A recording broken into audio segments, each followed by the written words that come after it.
Hello YouTube, this is SeeiPad with actually my debut video. It's my very first one, so I thought it'd be fitting to just kind of go through the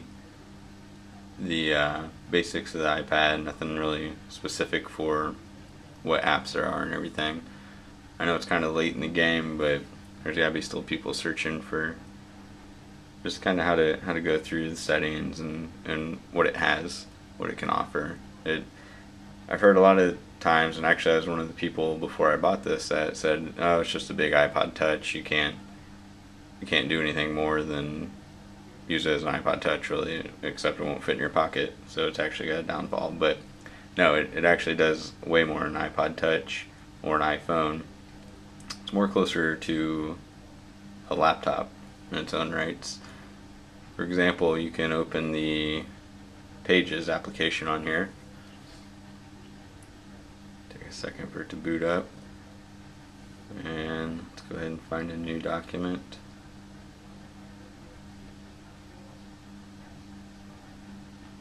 Oh, wrong one. New. Okay, you got all kinds of templates on here, and you can see, I mean, you can use it just like Word, really. It exports to Word.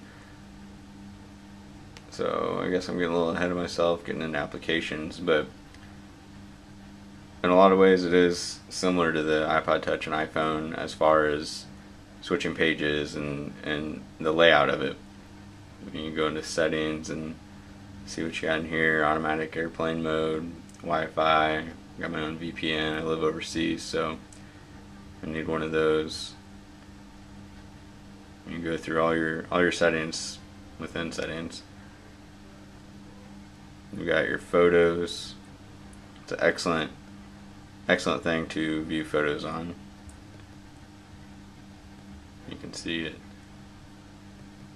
zooms in really well.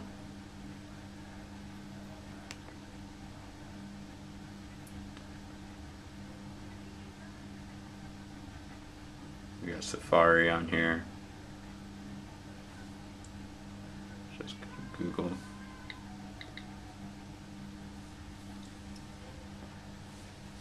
Not to mention the keyboard. The keyboard's really revolutionary. It's almost a full-size keyboard. I mean, you really don't have any problems fat fingering keys. The worst problem I have is sometimes going to hit N or one of the bottom row keys, I'll hit the spacebar in accident, but that's really not their fault. You can hide the keyboard so you can see the entire page that you're wanting to look at. That is one of my favorite things on here. I hate the small keyboard on the iPhone and iPod. It's impossible to type correctly on there, for me anyways.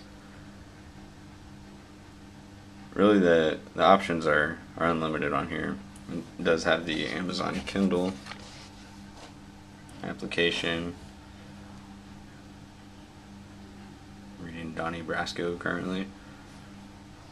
It's really good, and you can turn the brightness down so you're not blinding yourself with this thing. But we got our multitasking here. You can just switch over, knock the brightness down real quick. We got it turned up for quality right now though. I am using the Apple case that I bought with it for $40, I believe. It holds up pretty well, gives it a nice angle as a stand, and it's got a cover to it so you're not damaging the screen in transport. Really like the case. It's a little steep in price for what it is, but it definitely gets the job done. Got your notepad. Again, the large keyboard comes in very handy on this.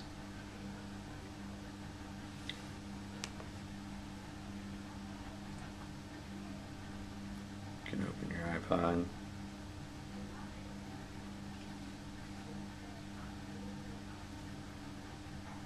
It has an excellent speaker on it.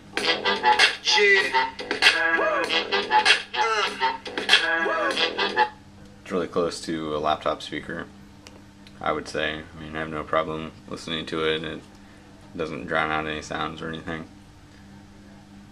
So really, the options are unlimited on this thing. Like I said, this is just kind of the basics, my first video for this channel.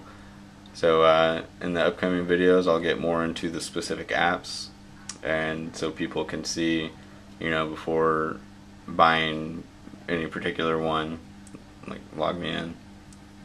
Before somebody buys that, they can check out my channel and see if it's something that they could use or if they would like it before they spend the $35, whatever that one costs.